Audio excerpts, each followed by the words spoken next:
Halo. Assalamualaikum warahmatullahi wabarakatuh. Selamat pagi semuanya. Perkenalkan kami dari kelompok satu. Kami akan memaparkan hasil proyek kami yang berjudul Analisis Data Eksploratif Dampak Vaksinasi Terhadap Laju Penyebaran COVID-19. Sebelum itu, izinkan kami memperkenalkan diri. Perkenalkan, nama saya Zali Abdul Hadi dengan NPM 2408 301 0002. Saya Olivia Natasha Yuniar dengan NPM 24083010012.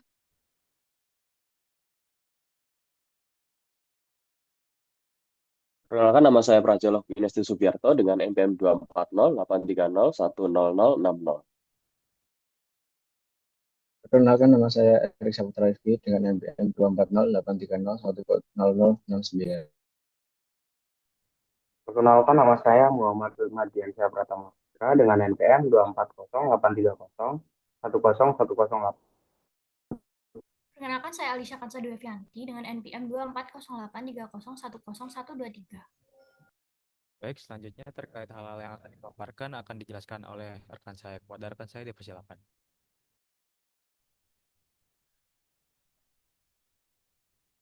Baik, latar belakang. Di sini ada latar belakang. Pandemi COVID-19 mendorong diluncurkan program vaksinasi massal di seluruh Provinsi Indonesia, mencakup dosis pertama hingga keempat. Baik. Upaya ini bertujuan untuk mengurangi transmisi virus, menekan tingkat keparahan penyakit, dan menurunkan angka kematian. Seiring berjalannya waktu, data epidemiologi harian seperti jumlah kasus baru, pasien sembuh, pasien dirawat, dan kematian terus dicatat secara rinci di tingkat provinsi. Lalu tujuan utama dari proyek kami ini untuk menganalisis secara kuantitatif efektivitas vaksinasi COVID-19 terhadap pengendalian pandemi di Indonesia. Fokusnya kami batasi pada data per provinsi agar terlihat perbedaan dampaknya di masing-masing wilayah. Secara khusus, kami melihat seberapa kuat hubungan antara peningkatan vaksinasi dan penurunan jumlah kasus baru. Kemudian bisa dilanjut ke rekan saya. Baik, selanjutnya ada metode penelitian. Yang pertama, data collecting atau pengumpulan data. Tahap pertama ini adalah mengumpulkan data mentah dari berbagai sumber. Lalu yang kedua ada data cleaning atau pembersihan data. Setelah data terkumpul, akan dilakukan pembersihan data untuk memastikan tidak ada kesalahan atau missing value. Lalu yang ketiga ada data transform. Tahap ini bertujuan untuk mengubah data mentah menjadi format yang siap dianalisis. Lalu yang keempat data merge atau penggabungan data. Menggabungkan semua data menjadi satu data lengkap. Lalu yang kelima ada data analisis. Pada tahap ini dilakukan analisis statistik untuk menemukan pola, hubungan, dan kesimpulan dari data. Analisis dapat mencakup statistika deskriptif dan visualisasi. Lalu tahap terakhir adalah dashboard atau penyajian data. Baik, sumber data. Sumber data kita peroleh dari Kemenkes dan BNPB. Lalu ada variabel keterangan, skala, dan tipe data. Variabel pertama yaitu provinsi, keterangannya nama provinsi di Indonesia, skalanya nominal, dan tipe datanya adalah string. Lalu yang kedua ada date, keterangannya tanggal pencatatan data harian, skalanya interval, tipe datanya date.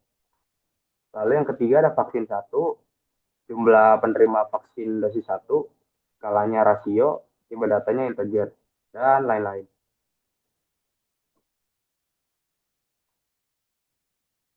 Lalu selanjutnya ada data cleaning, seperti yang kita lihat di PPT, ada dfvaksin.duplicate.zoom. Ini untuk mengetahui berapa banyak data yang udah kita cek. Ada data sebanyak 653.310. Lalu kita akan lakukan penghapusan data duplikat, yaitu df vaksin drop duplicate. Kita menghapus data duplikat sebanyak 653.310 baris agar dataset itu tidak bias dan berulang. Lalu selanjutnya ada mengisi nilai yang hilang dengan cara DF vaksin 1 sama dengan DF vaksin 1 filna 0. Jadi tujuannya untuk mengisi nilai hilang atau NaN dengan 0 pada kolom vaksin untuk menjaga konsistensi numerik. Pada hasil akhirnya akan adalah dataset bersih, bebas duplikasi, dan siap untuk dianalisis. Oke, selanjutnya akan dilanjutkan oleh rekan saya. Pada rekan saya dipersilakan. Oke, selanjutnya adalah proses data transform. Di sini kami menggunakan metode MELT. Awalnya, data kami memiliki format yang melebar ke samping. Tapi setelah dilakukan metode MELT, data menjadi memanjang ke bawah. Nah, dengan format seperti ini, data lebih mudah dianalisis dan diolah.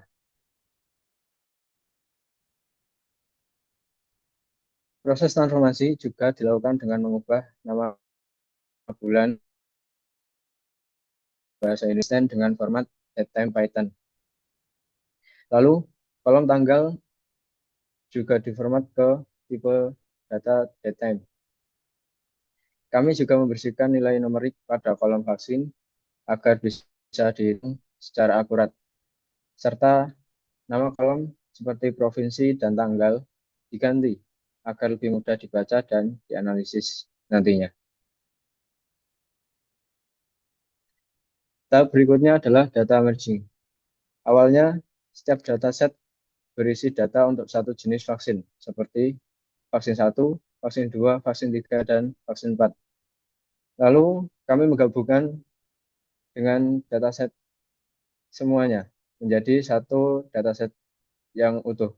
Dengan begitu, seluruh informasi vaksin per provinsi dan tanggal bisa dianalisis secara bersamaan.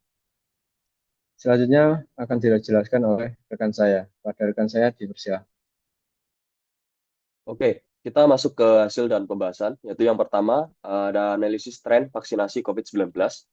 Nah, grafik itu menunjukkan peningkatan jumlah kumulatif vaksinasi COVID-19 di seluruh provinsi di Indonesia sepanjang tahun 2021 sampai 2022.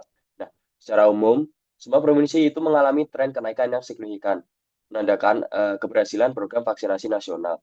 Nah, untuk provinsi dengan capaian tertinggi yaitu adalah DKI Jakarta, Jawa Barat, dan Jawa Tengah yang mengalami lonjakan paling cepat sejak pertengahan 2021 akibat kepadatan penduduk dan akses vaksinasi yang lebih baik. Sementara itu, wilayah timur Indonesia seperti Maluku, Papua, NTT itu menunjukkan peningkatan yang lebih lambat karena faktor geografis dan distribusi logistik. Lalu, yang selanjutnya adalah tren kumulatif kasus COVID-19 per provinsi. Nah, grafik menunjukkan bahwa jumlah kumulatif kasus COVID-19 itu meningkat tajam mulai pada pertengahan tahun 2021 yang menandakan terjadinya lonjakan gelombang kedua pandemi. Untuk provinsi seperti DKI Jakarta, Jawa Barat, Jawa Timur itu memiliki jumlah kasus tertinggi dibanding dengan provinsi lainnya, sejalan dengan tingginya kepadatan penduduk dan mobilitas masyarakat di wilayah tersebut. Lalu, saja spasio-temporal jumlah kasus per provinsi dan per waktu. Heatmap menunjukkan pola penyebaran kasus COVID-19 di berbagai provinsi sepanjang waktu. Warna yang semakin gelap itu menandakan lonjakan kasus yang tinggi, terutama terlihat pada pertengahan tahun 2021 dan awal 2022 yang menunjukkan adanya gelombang besar penyebaran virus COVID-19. Untuk provinsi seperti DKI Jakarta, Jawa Tengah, dan Jambi itu tampak memiliki intensitas kasus yang tertinggi dibandingkan provinsi yang lain. Sementara itu, bagian provinsi besar lainnya menunjukkan warna yang lebih terang, yang menandakan peningkatan kasus yang relatif kecil dan stabil. Selanjutnya akan dijelaskan oleh rekan saya. Dipersilahkan. Lalu selanjutnya ada beberapa pertanyaan kunci. Yang pertama itu ada bagaimana korelasi antara cakupan vaksin dan tren kasus COVID-19. Yang kedua, apakah terdapat pola musiman pada data kasus tersebut. Dan yang ketiga, bagaimana perbandingan kondisi antar wilayahnya. Nah, setelah dilakukannya analisis lebih lanjut, didapatkan bahwa beberapa visualisasi yang memungkinkan efektif untuk menjawab pertanyaan kunci di atas.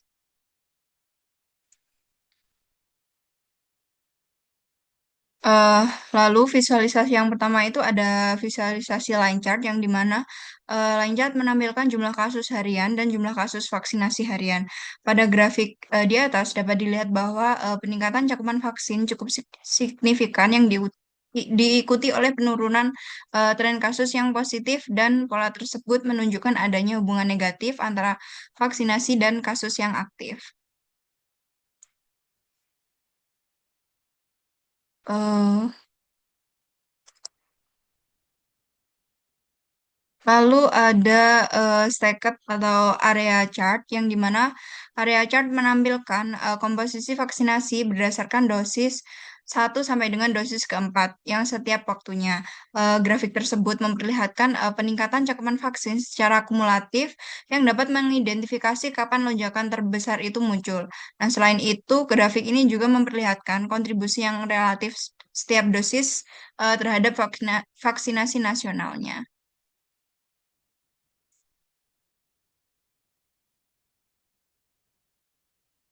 Lalu yang terakhir ada polar chart, yang di mana polar chart memperlihatkan puncak jumlah kasus yang terjadi pada bulan-bulan tertentu. Sebagai contoh, pada jumlah kasus yang terjadi di Provinsi Jawa Timur, dengan lonjakan tinggi terletak pada bulan Juli, yang meningkat cukup drastis dibanding bulan lainnya. Hal ini menggambarkan penyebaran kasus yang terjadi di Provinsi Jawa Timur mengalami peningkatan yang signifikan pada pertengahan tahun sehingga menunjukkan adanya kecenderungan musiman di mana kasus meningkat tinggi daripada bulan lainnya. Selanjutnya akan dilanjutkan oleh rekan saya. Baik, selanjutnya saya akan menampilkan dashboard yang telah kelompok.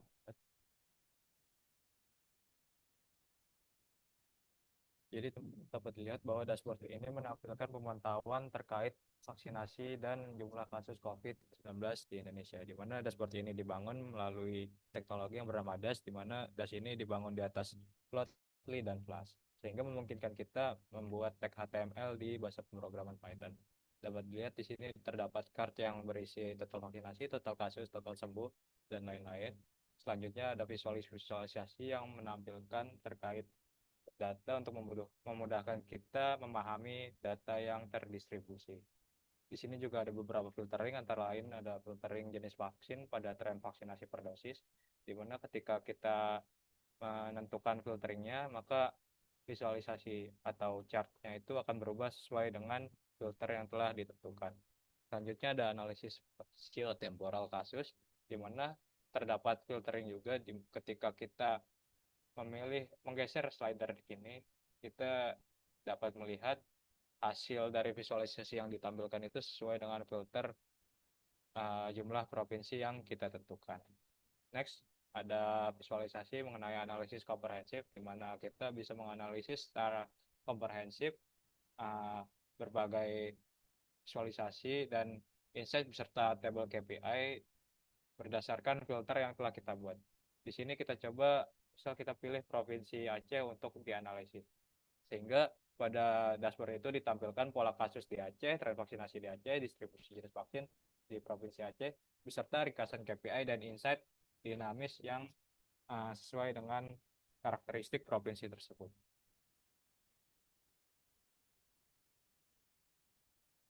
Nah, dari hasil analisis yang telah kita lakukan, beberapa rekomendasi yang telah kelompok kami simpulkan antara lain yaitu yang pertama ada pemerataan vaksin, di mana dengan mempercepat distribusi vaksin ke daerah dengan akses kesehatan terbatas, benar-benar dapat membantu efektivitas dari vaksin tersebut.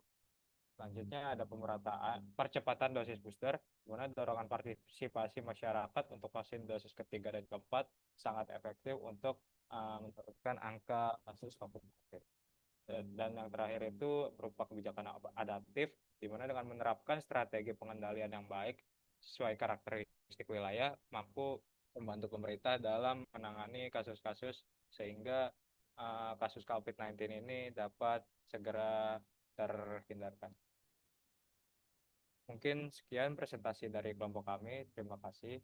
Kurang lebihnya mohon maaf. Wassalamualaikum warahmatullahi wabarakatuh.